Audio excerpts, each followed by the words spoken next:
Welcome, folks. We're going to get started.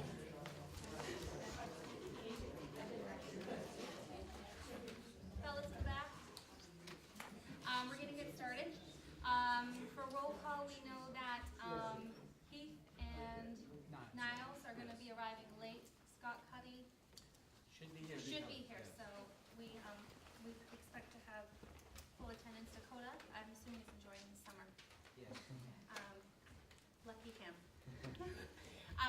So with that, let's take a look at the minutes from our last meeting that we all received in our packet, and I'll ask for a motion to approve those minutes. So moved. Second. Great. Any amendments that we need to make or discussion about that? All those in favor? Any opposed? And do we have any abstentions? Any folks? We do have a few adjustments to the agenda. One of them was in your packet regarding nominations that will be fall under 6B this evening regarding personnel. And then I am going to shift the agenda slightly. We'll start off with public comment for about 15 minutes, and then we'll move into the personnel. We have a lot of important people that we need to thank for their tenure here at RSU 22, and I want to make sure we allot enough time to do that. We are going to move up one of our executive sessions, the executive session concerning our personnel matters. That's going to be moved up into our agenda under 7C. So after we do our recognition for our teaching faculty, we will move into an executive session, come back, and continue with the agenda, which will be committee reports, policy discussion, and discussion on the budget. Okay? So, with that, thank you for those folks who signed up. We have 15 minutes for public comment tonight, and Dawn Moore is the first on the list.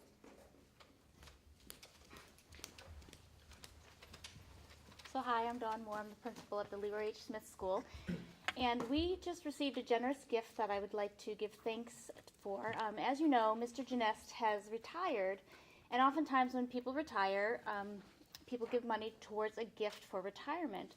And the EML has decided generously to donate a buddy bench to the Lear H. Smith School for our students with his retirement gift. So thank you very much, EML. That means a lot to our school.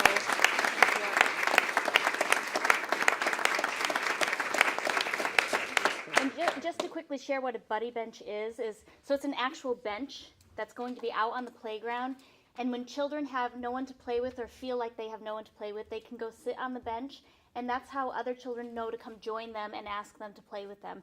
And Weatherby and McGraw already have a buddy bench, and Lear H. Smith does not, so Emil was generous enough to donate his retirement gift as a buddy bench. So thank you very much, Emil. We greatly appreciate it. Thank you.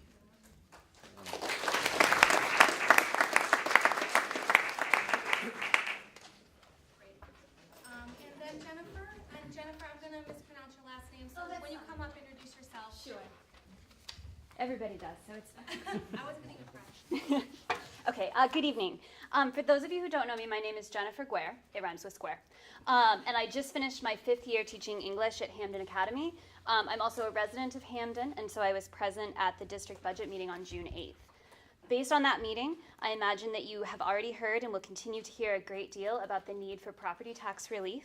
However, I think it would be disingenuous to proceed as though this was the only concern raised by voters and taxpayers that night.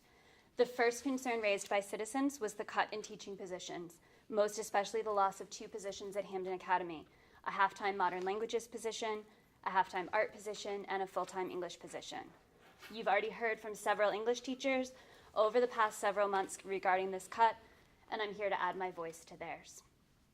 The nature of teaching English is unique and uniquely time-consuming. To be perfectly clear, this is not about scheduling. If the English department needs to teach 6 classes in order to achieve equity with our colleagues, we were willing to do so. However, most of those colleagues do not begrudge us our study halls because they recognize the additional burden of planning classes without a textbook and grading papers, research papers, and projects that require us to simultaneously assess mastery of content, reading comprehension, writing structure and style, and grammar and mechanics, not to mention providing the meaningful, substantial, and timely feedback that so many experts recognize as vital to student learning and growth. As a side note, in creating our standards committees for the upcoming NEASC reaccreditation process, the steering committee at Hampden Academy was careful to place an English teacher on each committee to help with the writing, proofreading, and formatting of our reports. It's painfully ironic that the meticulous attention to detail that characterizes the nature of teaching English is recognized and employed, but that leadership is not willing to support us with the financial and human resources necessary for us to do our job well. All this said, the need to maintain an 8th English teacher at Hampden Academy rests primarily on the simple mathematics of student enrollment and credit requirements for graduation from RSU 22. Students at Hampden Academy are required to earn 4 credits of English in order to graduate, meaning that the English academic team is responsible for educating each and every HA student for all 8 semesters of their Hampden Academy career. This year, 8 of us were responsible for educating all 721 students in grades 9 through 12. Next year, under this proposed cut, 7 of us will be responsible for educating a projected 742 students. That has nothing to do with how many classes we're teaching. Enrollment at HA is rising and projected to continue rising over the next 9 years. Cutting the funding for an English teacher at this time, given these facts, is contrary to basic logic and will have an adverse effect on the quality of education we are able to provide to our students. Parents, teachers, and students have clearly expressed their concerns about these cuts. The voters have made their wishes clear. I ask you to listen to the citizens and to the teachers and to reinstate these positions as soon as possible.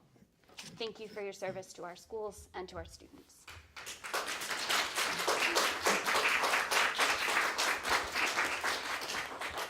Thank you, Jennifer. Guerre, did I say that right? Thank you. Okay, that's it for those who signed up. Is there anyone else who would like to address the board this evening?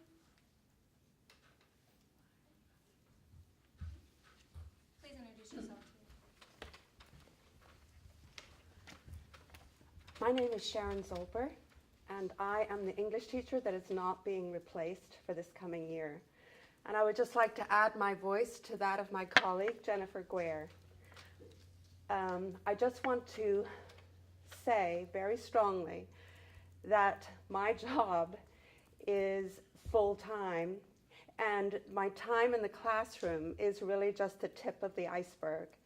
And it is shocking to me that given the increase in enrollment that is happening, that my position is not being filled, and that my colleagues are having to take on the responsibility of not only my job, but of extra students coming in.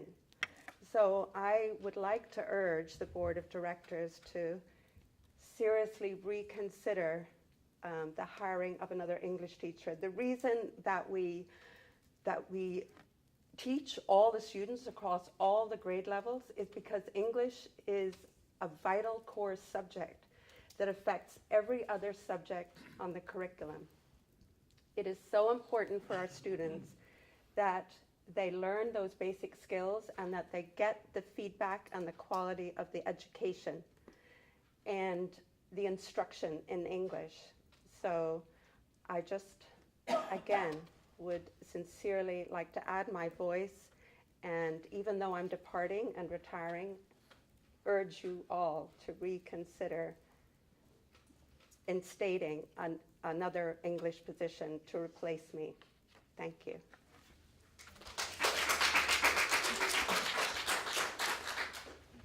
Anyone else like to address the board this evening? I do have a few things that I'd like to just make you aware of. We do have a schedule that was sent out by Superintendent Lyons to the board Monday evening. I think that we have scheduled a meeting, a budget committee, finance committee meeting on next week, the 29th, I think at 7 p.m. Yes. 7 p.m. As you all probably know, the budget did not pass for RSU 22. There are implications to that. Obviously, a big one is that we as a board need to discuss and establish and approve another budget so we can hopefully move that forward. The 29th is really intended for those in the community who would like to share their concerns or what they would like to see. Share that with the budget committee for discussion and consideration. So I invite anyone who's interested to please come on the 29th.